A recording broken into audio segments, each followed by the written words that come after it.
Friends and फोज। पहले तो हम लोग फ्रेंड्स एंड फोज को ध्यान लें कि वो क्या है। ठीक है, friends and folks. Mute all and parent and future participants. Okay. And now what will happen? Mute, allow participants to unmute themselves. Okay. Okay. Friends and foes. Friends and foes. Friends means हुआ दोस्त और foes means हुआ दुश्मन। मैं सिर्फ एक example दोनों के लिए लेता हूं कि कैसे माइक्रो ऑर्गेनिज्म फ्रेंड्स है और फोज। तो पहले तो जरा हम लोग ये फील करें कि पढ़ने क्या जा रहा है, माइक्रो ऑर्गेनिज्म है क्या भला। ऑर्गेनिज्म लिखा हुआ है वर्ड, साथ में एक प्रीफिक्स जुटा हुआ है, that is micro. Why it is so? हम लोग जैसा जानते हैं माइक्रो मीन्स छोटा। ओके, आप गौर कीजिए कि आप अपने चारों तरफ, ठीक है, around us what we see, many plants and many organism we see. Okay, without using any type of apparatus on our eye, है ना। लेकिन कुछ चीज ऐसे हैं जो आपको दिख नहीं रहे, लेकिन वो हमारे लाइफ को बहुत इफेक्ट कर रहे हैं। ठीक है, इफेक्ट कर रहे हैं। जैसे अगर आप जानना चाहें तो जैसे ब्रेड की अगर बात करें, क्योंकि ब्रेकफास्ट ज्यादा लोगों का ब्रेड से ही होता है, तो आप देखिएगा कभी कभी उस ब्रेड में, या खासकर रेनी सीजन में आप देखिएगा कि ज्यादा पुराना अगर ब्रेड हो गया है तो उसमें थोड़ा आपको ग्रीनिश टाइप से या ग्रे कलर का आपको कुछ दिखेगा, एक पैच। अगर आप वो मैग्नीफाइंग ग्लास आप ऐसे समझें, यदि कभी आपके पिताजी या आपकी माताजी आपको किसी भविष्यवक्ता के यहाँ ले गई होगी तो वो एक लेंस का मदद लिए होंगे और आपका हाथ रेड किए होंगे, तो दैट इज मैग्नीफाइंग ग्लास। तो अगर उस ब्रेड का जो आप पैचेस देख रहे हैं जो ऊपर से, जिससे आपको शक हो जाता है कि ब्रेड खराब हो चुका है, तो आपको दिखेगा ब्लैक राउंडेड टाइप से कुछ। एक्चुअली वो ब्रेड मॉल्स है, फंगस, वो माइक्रो ऑर्गेनिज्म हुआ। ठीक है, अगर आप वैसे ब्रेड को खाइएगा तो आपके हेल्थ के लिए खराबी होगी। ठीक, बहुत सारे माइक्रो ऑर्गेनिज्म हैं, जैसे आप ये तो मैं बात किया कि ये फोज हो गया, क्योंकि वैसा ब्रेड मैं खाऊंगा जिस पर वो पैचेज ऐसा लगा हुआ है, और नेकेड आई यानी अनएडेड आई से यदि मैं देख रहा हूं तो वो दिख नहीं रहा है। जब मैग्नीफाइंग ग्लास में लाया तो मुझे दिखा वो। वैसा ब्रेड यदि मैं खाऊंगा तो जरूर हमारे सेहत पे असर पड़ेगा। तो ये क्या हुआ, दिख नहीं रहा है ऑर्गेनिज्म, तो वैसे ऑर्गेनिज्म को हम लोग कहेंगे माइक्रो ऑर्गेनिज्म। और भी है, तो ये हमारा फ्रेंड्स में आया कि फोज में आया? ये फोज में आया, है ना। लेकिन वही मैं फ्रेंड्स के रूप में बात करूं तो आप क्या देखिएगा कि जो दही जमता है, अगर आप माइक्रोस्कोप से उस दही को देखेंगे तो आप उसमें भी माइक्रो ऑर्गेनिज्म देखिएगा, जो कि एक्चुअली लैक्टोबैसिलस बैक्टीरिया होता है। ये बैक्टीरिया क्या में आया? ये बैक्टीरिया क्या में आया? फ्रेंड्स में आया।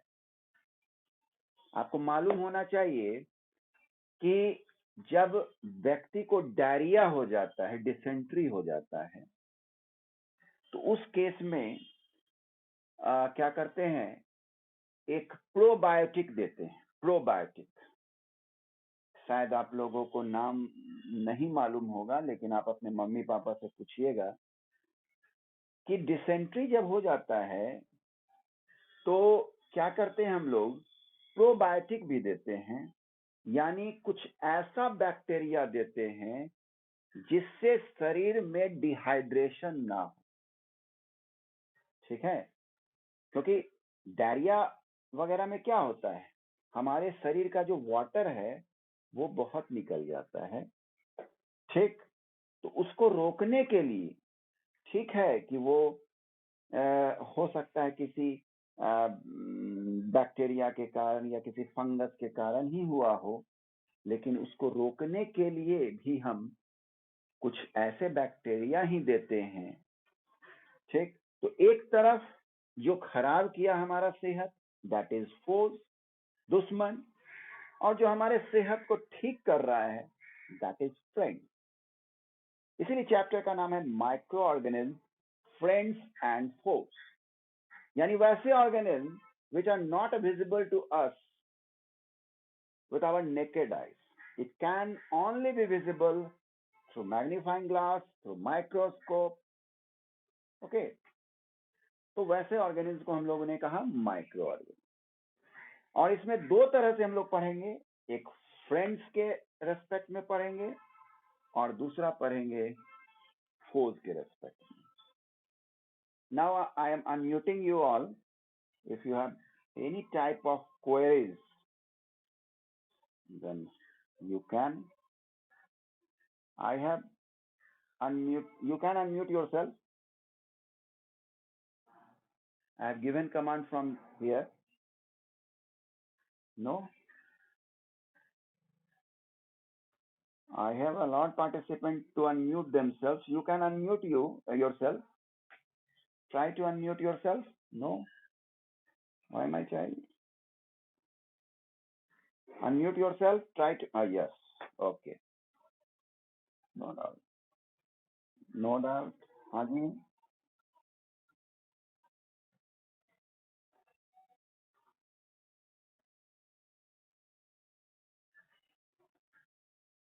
क्या देख सकते हैं, हमारे बॉडी में क्या होता है जो देख सकते हैं?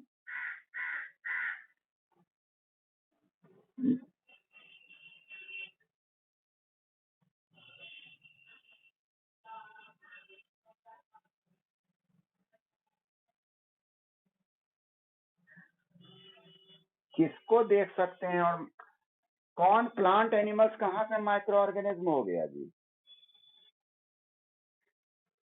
ठीक है, मैंने कहा, अभी रुक जाओ, पहले माइक्रो ऑर्गेनिज्म पे बात कर लेते हैं, उसके बाद कौन सा प्लांट और एनिमल जो दिखता है उसको माइक्रो ऑर्गेनिज्म कहते हैं। जब दिख ही गया तो माइक्रो कैसे नाम पड़ गया उसका, है ना? इवन आप चींटी को नहीं कह सकते हैं माइक्रो ऑर्गेनिज्म, क्योंकि आपको दिख रहा है।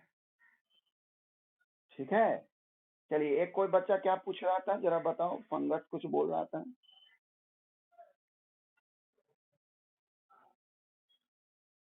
देखो, एक्चुअली क्या है कि माइक्रो ऑर्गेनिज्म कॉस्मोपॉलिटन इन डिस्ट्रीब्यूशन है। ये वर्ड समझे, कॉस्मोपॉलिटन। बायो में एक वर्ड यूज करते हैं, कॉस्मोपॉलिटन। कॉस्मोपॉलिटन मीन्स होता है फाउंड एवरीवेयर, हर जगह पाया जाता है, एयर, वाटर, ठीक है, सॉइल, हर जगह। अब वो इधर उधर पाया जा रहा है, अब उसको जहां फेवरेबल कंडीशन मिलता है वहां वो सरवाइव करने लगता है अच्छा से। तो यही बात है, समझ गए? थ्रू एयर, हाँ क्या? फर्स्ट चैप्टर सेल नहीं हुआ है, डीएवी का अपना एक सिलेबस है, उस हिसाब से हम लोग चलते हैं। बायो में पहला चैप्टर हम लोग पढ़े crop production and it's management, और बायो का ये सेकंड चैप्टर है micro organism, friends and force. Physics का भी 2 चैप्टर हम लोगों ने कंप्लीट कर लिया। फिजिक्स में एक फोर्स एंड प्रेशर कंप्लीट किया और दूसरा फ्रिक्शन कंप्लीट किया। केमिस्ट्री में क्या क्या कंप्लीट किया? मेटल एंड नॉन मेटल, और सेकंड कंप्लीट किया सोर्सेज ऑफ एनर्जी। यानी ये हम लोग का सेकंड राउंड का एंडिंग चैप्टर है। बायो से हम लोग एंड करते हैं और फिजिक्स से शुरू करते हैं, ठीक है। नाउ आई एम, हाँ बोलिए।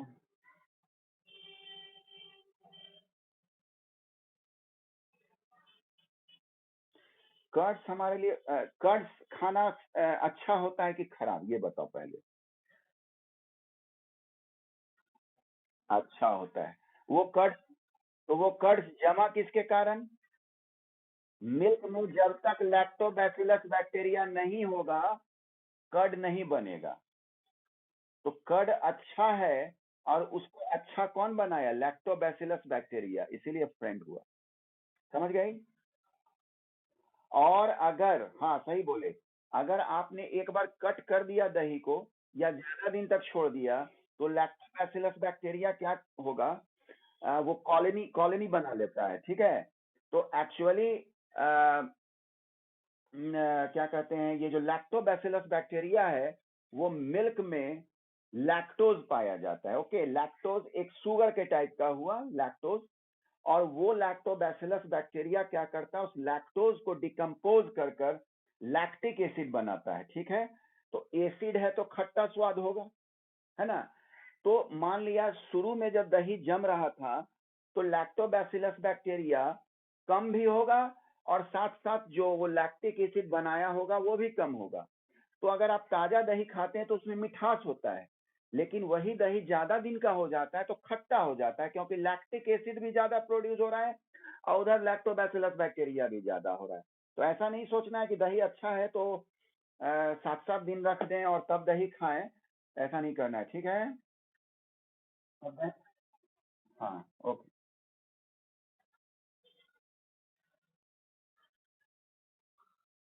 प्रोबायोटिक, प्रोबायोटिक उसको कहते हैं हम लोग, हाँ। हम्म। हाँ हाँ हाँ, मैंने प्रॉब्लम, एक मिनट, मैंने प्रॉब्लम के लिए प्रोबायोटिक नहीं बोला। प्रॉब्लम अगर बोलूंगा तो प्रोबायोटिक वर्ड ही नहीं यूज करूंगा। प्रॉब्लम को सॉल्व करने के लिए प्रोबायोटिक यूज किया जाता है, ठीक है।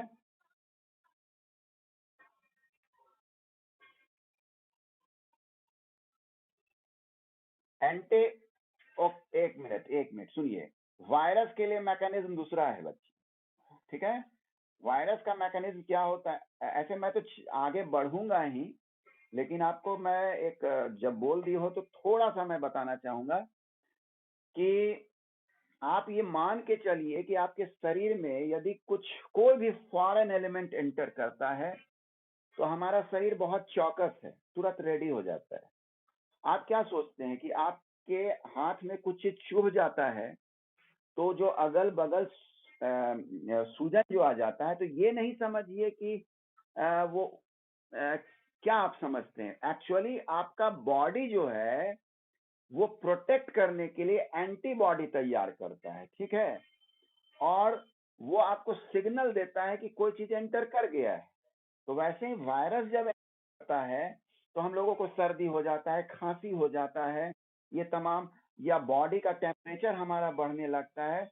एक्चुअली वो होता है, हमारे बॉडी का ये मैकेनिज्म है कि उस वायरस को मारने के लिए इतनी तैयारी करती है कि टेम्परेचर ज्यादा हो जाएगा तो वायरस मरेगा। लेकिन दिक्कत क्या है कि अगर वायरस नहीं मर रहा होगा, तो और बॉडी बनेगा, वो टेम्परेचर ज्यादा हाई करेगा। तो टेम्परेचर ज्यादा हाई होने से क्या होगा, हमारे जो ब्लड है वो धीरे धीरे खराब होने लगते हैं। इसलिए ठीक है कि टेम्परेचर होना एक हद तक सही है, 100 डिग्री सेंटीग्रेड तक। अब जब 102, 103, तो वो हमारे लिए हार्मफुल हो जाता है, ठीक है। तो इसीलिए एंटी, जो हम लोग वैक्सीन बनाते हैं, वैक्सीन बनाया जाता है जो, उसमें यही किया जाता है कि डेड वायरस, जो वायरस जिससे बीमारी फैल रहा है, जैसे अभी कोरोना है, उसमें एक्चुअली क्या किया जा रहा है, या तो उसी का डेड वायरस ले जाता है, या उसका वीक वायरस लिया जाता है, या उससे मिलता हुआ ले लिया जाता है, ताकि हमारे एंटी बन जाए और ये हमारे सेल में एक मेमोरी होता है कि वो अगली बार समझ जाता है कि अरे देखो यही आ गया वायरस, और वो उसको जल्दी मार देता है। ठीक है, जिसको हम लोग इम्यूनिटी कहते हैं एक्चुअली ना। ओके,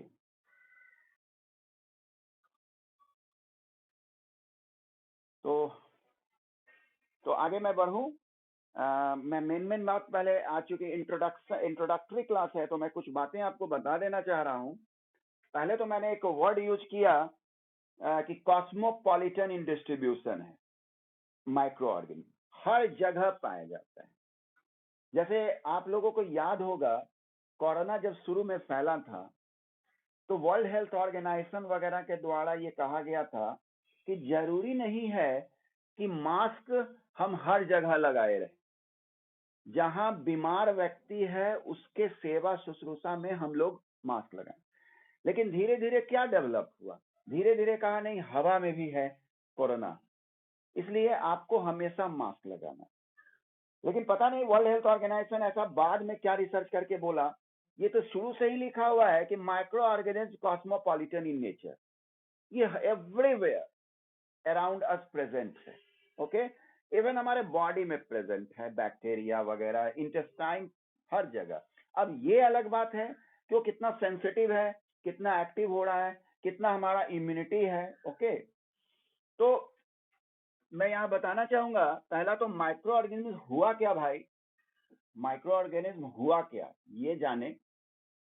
याद रखिएगा, माइक्रो ऑर्गेनिज्म बीच में डबल ओ आ रहा है क्योंकि micro organism.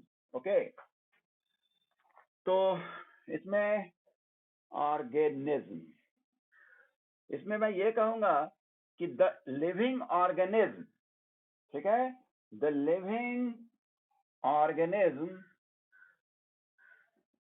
That can not be scene, that can not be scene, ठीक है, with unaided I.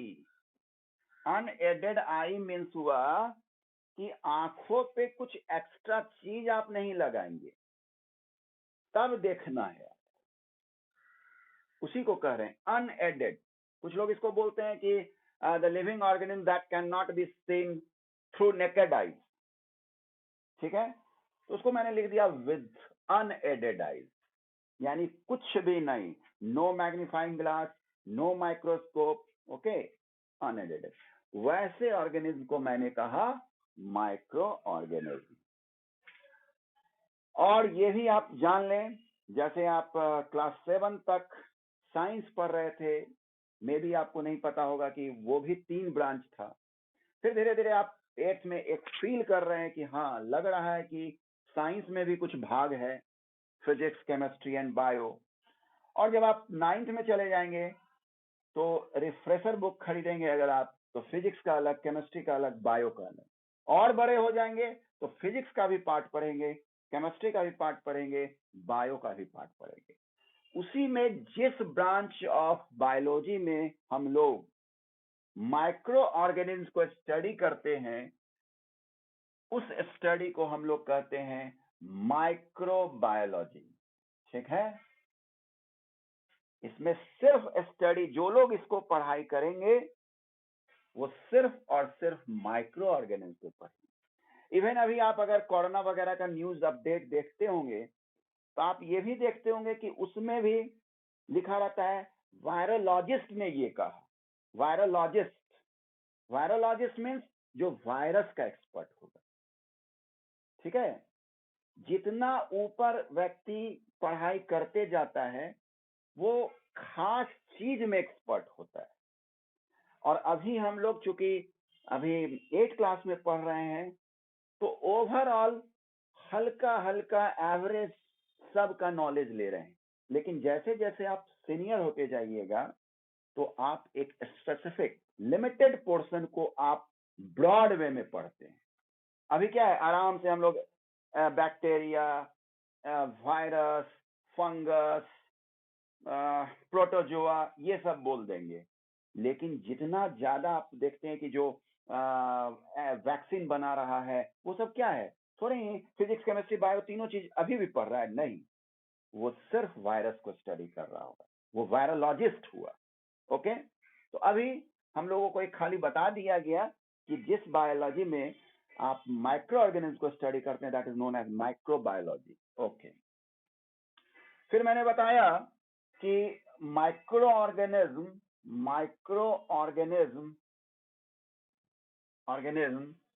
are cosmopolitan,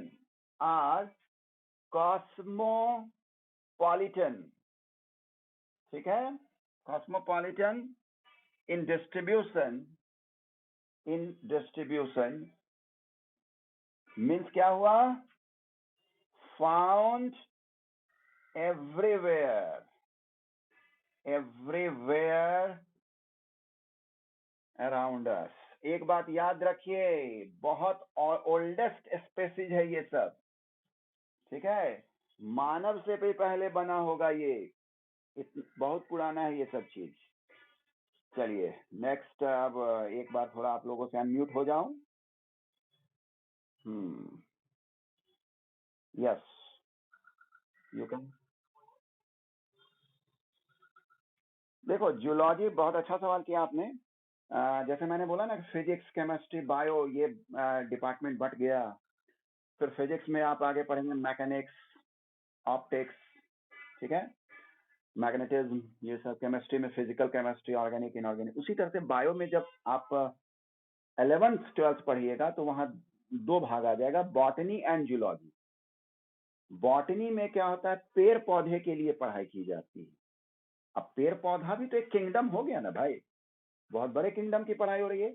और जूलॉजी जो हो गया वो ऑर्गेनिज्म की पढ़ाई करेंगे। तो इतना बट गया, यहाँ धीरे धीरे और बटता है, समझ गए। और कोई?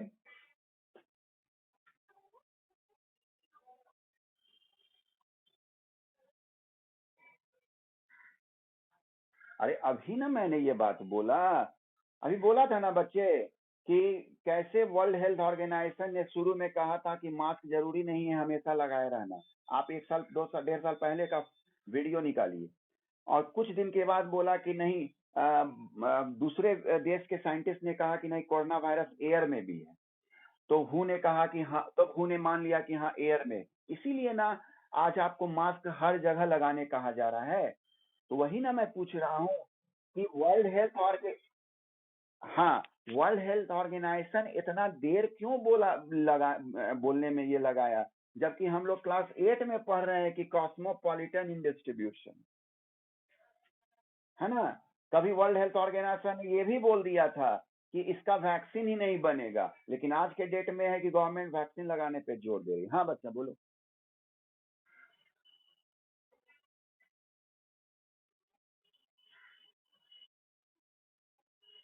Depend upon the immunity of the person to person. Okay, एक व्यक्ति कितना देर एक्सपोज किया हुआ है किसी इफेक्टेड पर्सन से, आप उससे खाना शेयर कर रहे हैं या नहीं कर रहे हैं, बहुत सारा आपका लिविंग स्टाइल क्या है, या हो सकता है कि इस बीच आप कुछ दूसरे रोग से बीमार पड़ गए हो, कोई भी व्यक्ति, तो उस समय इम्यूनिटी कमजोर हो जाता है, तो हो सकता है हवा असर कर देता है, ये बात है, ठीक है। हवा में भी जो बोलो, क्या बोल रहे थे? कोविड होगा मैम?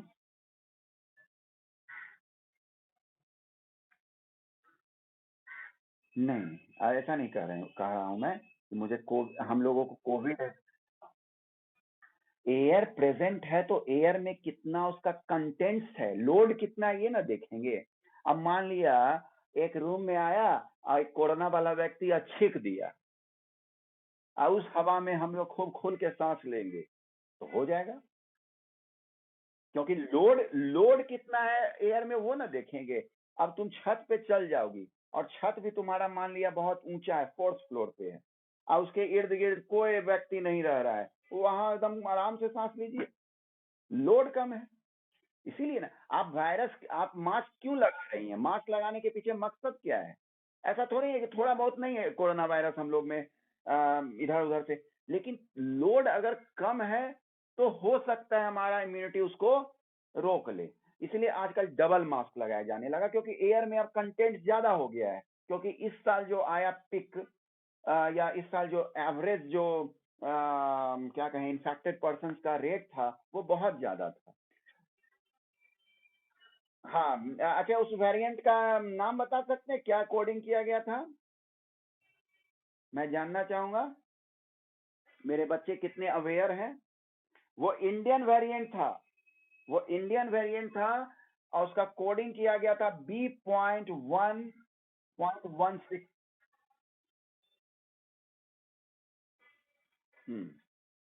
क्या बंगाल?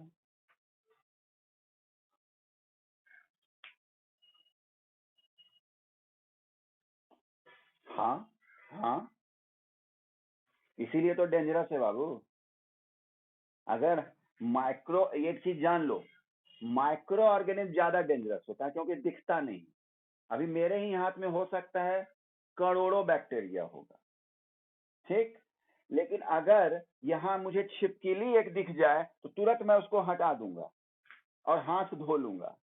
लेकिन मेरे इस हाथ में अगर करोड़ों बैक्टीरिया है तो नहीं दिख रहा है, तो हो सकता है जल्दबाजी में कुछ अच्छा खाना मिल जाए तो खा लूंगा इसी हाथ से। तो माइक्रो ऑर्गेनिज्म बहुत ज्यादा डेंजरस है क्योंकि वो दिखता नहीं, है ना।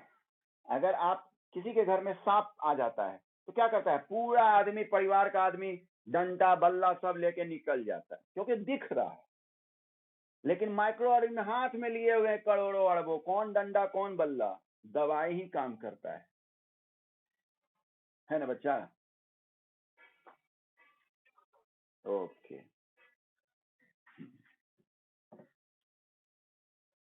हाँ, तो इसीलिए माइक्रो ऑर्गेनिज्म हमारे लिए, हमारे जीवन के लिए माइक्रो ऑर्गेनिज्म बहुत दिक्कत कर रहा है। आज जितनी बड़ी आबादी इफेक्ट हुआ, कितने लोग इसमें मर गए, किसके कारण? माइक्रो ऑर्गेनिज्म के कारण ही ना, ये बात है। अब आते हैं उसके बाद, एक्चुअली ये माइक्रो ऑर्गेनिज्म वगैरह देखना, तो मैं क्या बोला, संभव नहीं है अनएडेड आई से, यानी नेकेड आई से देखना संभव नहीं है। तो एक साइंटिस्ट थे जिनका नाम एंटोनी एंटोनी वैन लिवेनहॉक, ठीक है, लिवेन हॉक। इन्होंने एक सेल्फ बिल्ट, खुद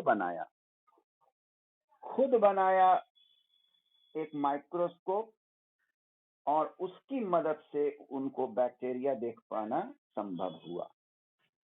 ये क्रेडिट जाता है माइक्रो ऑर्गेनिज्म को देखने के लिए इनको, ठीक है।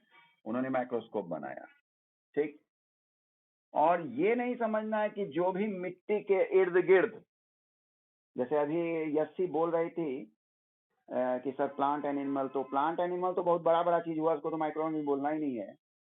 लेकिन ये भी नहीं सोचना है कि जो छोटा है उसको माइक्रो ऑर्गेनिज्म बोल देंगे। जैसे आपको मैं बता रहा हूँ कि अगर आपको, ये मैं लिख ही देता हूं कि all the tiny organism okay around us like in air, ठीक है, एंड सॉइल, इन सब को नहीं कह देंगे, can not be considered as micro organism, है ना, ऑर्गेनिज्म। अब जैसे वास्प, फ्लाई, ये सब उड़ रहा है तो थोड़ी इसको माइक्रो ऑर्गेनिज्म, वो तो दिख रहा है मुझे, है ना।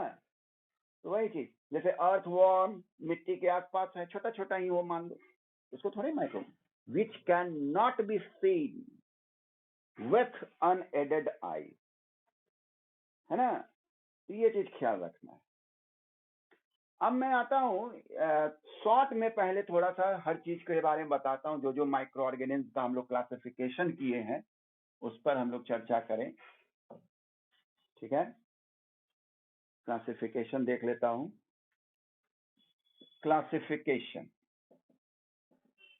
Classification of micro